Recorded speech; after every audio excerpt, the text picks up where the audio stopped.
ഒന്നുകിൽ പാർട്ടി അല്ലെങ്കിൽ KC ഈ നിലയിലേക്ക് എത്തിയിരിക്കുന്നു കോൺഗ്രസ്. MLA-മാരിൽ ഭൂരിപക്ഷവും KC വേണുഗോപാലിനൊപ്പമാണെങ്കിലും ജനവികാരം VD സതീശനൊപ്പമാണെന്ന ധ്വനി വന്നിരിക്കുകയാണ്.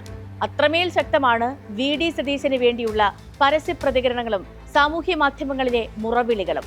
മുഖ്യമന്ത്രി സ്ഥാനം ആർക്ക് നൽകുമെന്ന നിർണായക തീരുമാനം മണിക്കൂറുകൾക്കകം ഹൈക്കമാൻഡിൽ നിന്നുമുണ്ടായേക്കാം. പിന്തുണ നൽകുന്ന MLA-മാരുടെ എണ്ണത്തിനാണോ ജനവികാരത്തിനാണോ ഹൈക്കമാൻഡ് മാർക്കിടുക എന്ന ഉദ്വേഗ മുനയിലാണ് കേരളത്തിലെ കോൺഗ്രസും UDF-ഉം. ഈ സാഹചര്യമാണ് ഇന്ന് സ്പോട്ട്ലൈറ്റ് പരിശോധിക്കുന്നതും. മുഖ്യനെ കാത്ത് കേരളം. 12 വർഷമായി കേന്ദ്രത്തിലും 10 വർഷമായി സംസ്ഥാനത്തും അധികാരത്തിന് പുറത്തായ കോൺഗ്രസിന് സംസ്ഥാന ഭരണ രാഷ്ട്രീയത്തിൽ വീരോചിതമായ തിരിച്ചുവരവ് നൽകിയ നിയമസഭാ തിരഞ്ഞെടുപ്പിലെ ഉജ്ജ്വല വിജയത്തിന്റെ മാറ്റ് കുറയ്ക്കുന്നതാണ് മുഖ്യമന്ത്രിയെ പ്രഖ്യാപിക്കുന്നതിലെ ഈ കാലതാമസം. 1991 മന്ത്രിസഭയിൽ മുഖ്യമന്ത്രി K. കരുണാകരനെതിരെ വിഭാഗം ആരംഭിച്ച പടപ്പുറപ്പാട് തെരുവിലേക്ക് വ്യാപിച്ചതിനു ശേഷം ഇതാദ്യമായിട്ടാണ് കോൺഗ്രസിലെ നേതൃപ്രശ്നം തെരുവിലേക്ക് എത്തുന്നത്. എണ്ണം മാനദണ്ഡമായി തീരുമാനിച്ചാൽ KC വേണുഗോപാൽ ആയിരിക്കും മുഖ്യമന്ത്രിയാവുക. ജനവികാരമാണ് പരിഗണിക്കുന്നതെങ്കിൽ സതീശന് നറുക്കു വീഴും. ഒത്തുതീർപ്പിനുള്ള മാർഗമാണ് അവലംബിക്കുന്നത് എങ്കിൽ സീനിയോറിറ്റി പരിഗണിച്ച് രമേശ് ചെന്നിത്തലയും ആകാം കേരളത്തിന്റെ അടുത്ത മുഖ്യമന്ത്രി. വേണുഗോപാൽ മുഖ്യമന്ത്രിയായാൽ മന്ത്രിസഭയിലേക്കില്ല എന്ന നിലപാടിലാണ് സതീശനും രമേശും. VD സതീശന് വേണ്ടി വ്യാപകമായി നടന്ന പ്രകടനങ്ങളിൽ KC വേണുഗോപാലിന് അമർഷമുണ്ട്. 63-ൽ 46 MLA-മാരുടെ പിന്തുണ ഉറപ്പിച്ച വേണുഗോപാൽ പക്ഷം അടുത്ത മുഖ്യമന്ത്രി അദ്ദേഹം തന്നെയാണെന്ന് ഉറപ്പിക്കുന്നു. A ഗ്രൂപ്പിലെ 18 പേരുടെ പിന്തുണയും ഇതിലുണ്ട്. KPCC പ്രസിഡന്റും 3 വർക്കിംഗ് പ്രസിഡന്റുമാരും വേണുഗോപാലിനൊപ്പം തന്നെയാണ്.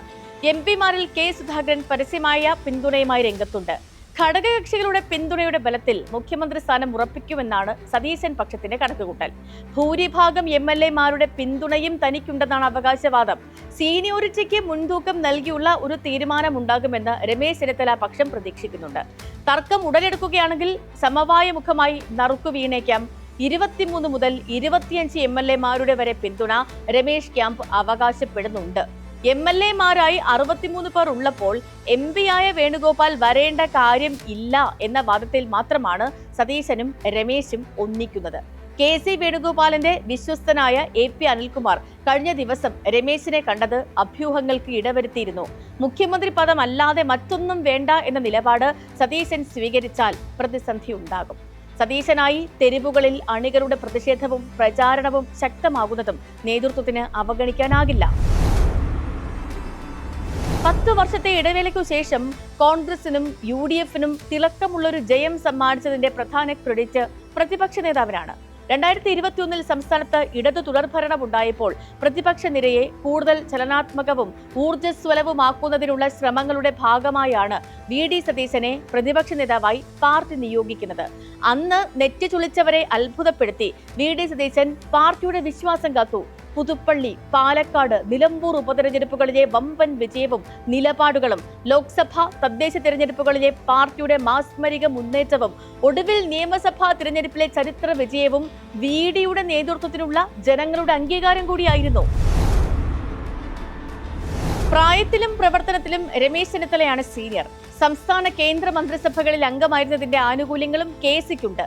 സാമ്പത്തിക ഞെരുക്കമടക്കം വെല്ലുവിളികൾ സർക്കാരിന് മുന്നിൽ ഉറപ്പായിരിക്കെ ഭരണപരിചയം വളരെ പ്രധാനമാണ്. KC മുഖ്യമന്ത്രിയായാൽ ഒരു നിയമസഭാ സീറ്റിലേക്കും ലോക്സഭയിൽ അദ്ദേഹം പ്രതിനിധീകരിക്കുന്ന ആലപ്പുഴയിലും ഉപതെരഞ്ഞെടുപ്പ് നേരിടേണ്ടി വരും. അത് ഇപ്പോഴത്തെ വിജയത്തിന്റെ തിളക്കം നഷ്ടപ്പെടുത്തുമോ എന്നൊരാശങ്ക നേതൃത്വത്തിനുണ്ട്. ചർച്ചകൾ ഡൽഹിയിൽ പുരോഗമിക്കുന്നതിനിടയിൽ മുഖ്യമന്ത്രി ആവശ്യം തെരുവിലേക്കെത്തിയതോടെ KPCC-യും സമ്മർദ്ദത്തിലാണ്. KC ഹൈക്കമാൻഡിന്റെ ഭാഗമായിരിക്കുമ്പോൾ MLA-മാരുടെ ഭൂരിപക്ഷ അഭിപ്രായം മുഖ്യമന്ത്രി സ്ഥാനത്തിനുള്ള മാനദണ്ഡമായി പരിഗണിച്ചാൽ അത് ഏകപക്ഷീയമായ തീരുമാനമായി വ്യാഖ്യാനിക്കപ്പെടാം.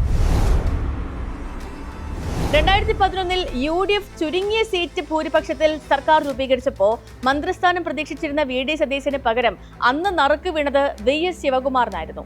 സ്പീക്കർ സ്ഥാനം നീട്ടിയെങ്കിലും അത് വേണ്ടെന്ന് വെച്ച സതീശൻ പിന്നീടുള്ള 5 വർഷം പാർട്ടിക്കുള്ളിലെ പ്രതിപക്ഷമായി നിലകൊണ്ടു.